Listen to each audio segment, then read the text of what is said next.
Assalamualaikum warahmatullahi wabarakatuh. Kami dari mahasiswa Universitas Pekalongan, Prodi S1 Farmasi semester 2, ingin menjelaskan materi seputar tegangan permukaan. Video ini dibuat untuk memenuhi tugas praktikum kimia farmasi. Adapun anggota kelompok kami adalah sebagai berikut.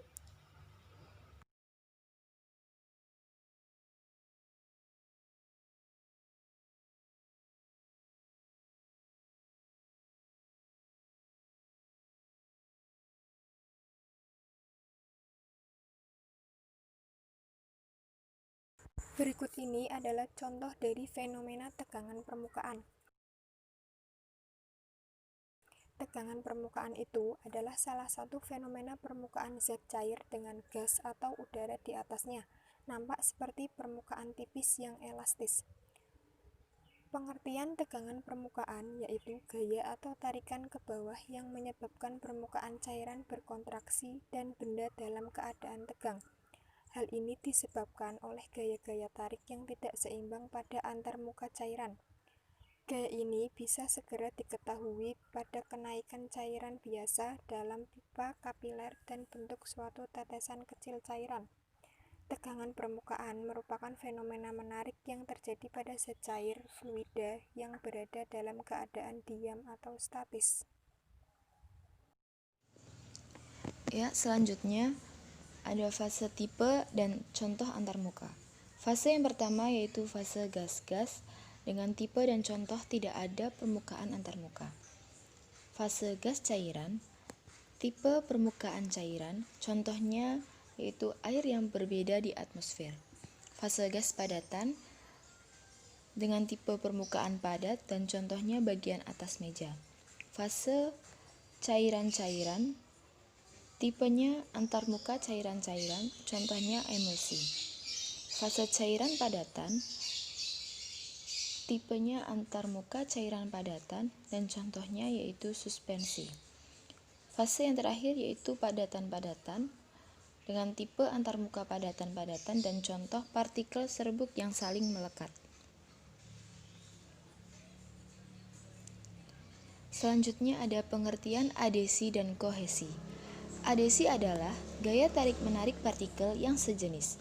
Contoh adesi antara lain, bercampurnya air dengan teh atau kopi, melekatnya air pada dinding pipa kapiler, melekatnya tinta pada kertas, air di atas telapak tangan, susu tumpah di lantai, dan garam yang larut. Sedangkan kohesi adalah gaya tarik-menarik partikel yang tidak sejenis. Contoh kohesi, tidak bercampurnya air dengan minyak, tidak melekatnya air raksa pada dinding pipa kapiler, air di atas daun talas, air raksa yang dimasukkan ke dalam tabung reaksi kimia, dan raksa pada termometer.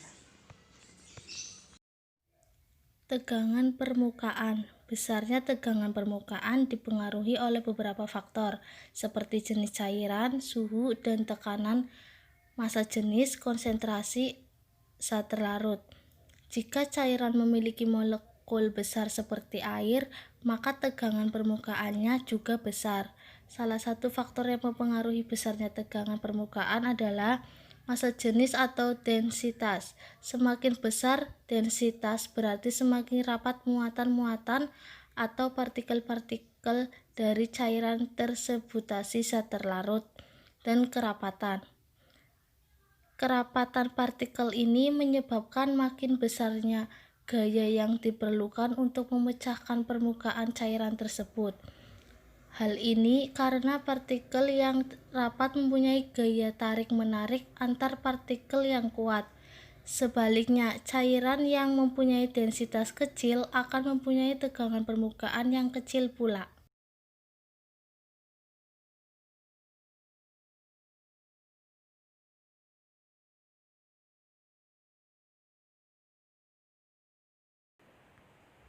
Metode kenaikan kapiler dirumuskan sebagai berikut. Y sama dengan setengah R H P G, di mana R adalah jari-jari kapiler, H adalah tinggi kenaikan, P massa jenis, G gaya gravitasi. Selanjutnya adalah akan dijelaskan bagaimana cara kerja mengukur tegangan permukaan menggunakan metode kenaikan pipa kapiler. Jadi dasarnya adalah zat cair akan membasahi kaca pada pipa kapiler dari kaca. Permukaannya nanti akan lebih tinggi dari permukaan di luar pipa kapiler karena partikel zat cair yang menempel pada kaca bagian pipa kapiler akan tertarik ke atas dan tegangan permukaan akan menarik seluruh permukaan zat cair ke atas pula.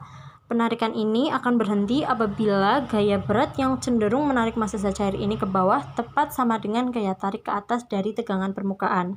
Nah, cara kerjanya, yang pertama menentukan densitas sampel. Disiapkan piknometer kosong ya, piknometer bersih. Berarti kita mencuci dulu piknometer tersebut lalu dikeringkan hingga kering. Kemudian ditimbang bobot piknometer kosong tersebut. Jangan lupa untuk dicatat bobotnya ya. Kemudian diisi piknometer tersebut dengan air hingga penuh. Nah, pas pengisian air kepada piknometer ini pasti ada sisa-sisa air yang menempel, jadi kita harus bersihkan dan dipastikan permukaan luar piknometer tersebut itu bersih dan kering.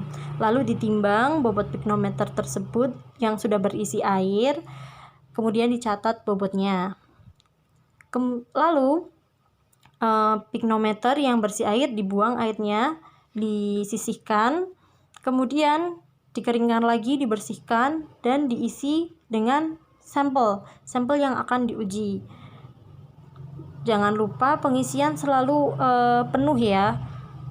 Setelah itu dibersihkan permukaan luarnya, kemudian ditimbang lagi bobot piknometer dan sampel tersebut. Nah, selanjutnya untuk menentukan tegangan permukaan, disiapkan dulu alat yang akan digunakan yaitu pipa kapiler ya dengan gelas piala. Nah, dipersiapkan sudah. Lalu gelas piala diisi dengan 50 ml air suling. Air suling di sini berarti Aquades ya, teman-teman.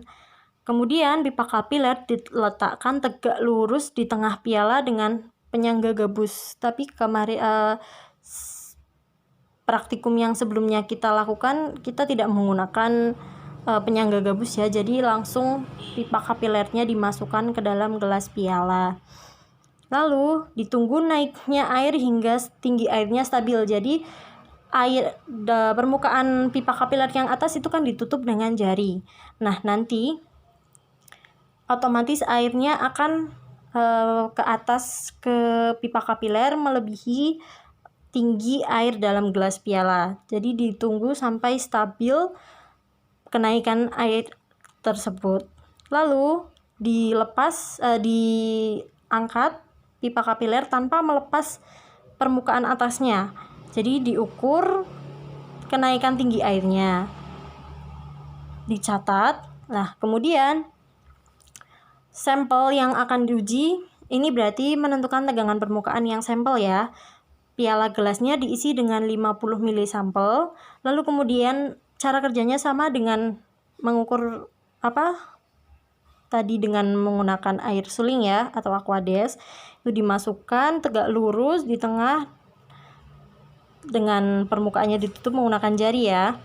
Kemudian ditunggu naiknya hingga ini bukan ditunggu naiknya air ya, ditunggu naiknya sampel hingga tinggi sampelnya stabil. Nah, terus lalu diukur lagi sampel yang telah naik tersebut menggunakan penggaris bisa ya, seperti itu. Selanjutnya adalah menentukan jari-jari pipa kapiler. Mula-mula ditimbang terlebih dahulu bobot pipa kapiler kosong. Kemudian pipa kapiler diisi gliserol sampai 3/4 dari tinggi pipa kapiler. Gliserol di sini hanya sebagai contoh ya. Jadi teman-teman bisa menggunakan zat cair lainnya untuk digunakan sebagai sampel.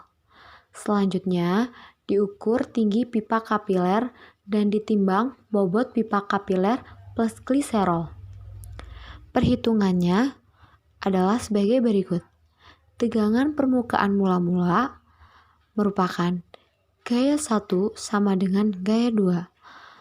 Dan dirumuskan tegangan permukaan sama dengan setengah dikali berat jenis cairan dikali jari-jari kapiler dikali tinggi cairan dalam kapiler dan dikalikan gravitasi. Kemudian dibagi kosinus omega. Omega merupakan sudut kotak. Jika omega lebih dari 90 derajat, cairan akan tertekan ke bawah dan membentuk meniskus cekung. Sehingga dapat dirumuskan tegangan permukaan sama dengan berat jenis cairan dikali jari-jari kapiler dikali tinggi cairan dalam kapiler dan dikali gravitasi, kemudian dibagikan 2. Mengapa? Karena kosinus omega yang tadi diasumsikan sebagai 1. Jadi kita hanya memerlukan angka 2 sebagai pembagi. Kemudian menentukan tegangan permukaan sesungguhnya. Tegangan permukaan di sini adalah tegangan permukaan air. Sehingga tegangan permukaan air sama dengan berat jenis cairan air dikali tinggi cairan dalam kapiler air dan dibagi berat jenis dari sampel, kemudian dikali tinggi cairan sampel. Hasilnya dikalikan tegangan permukaan sampel.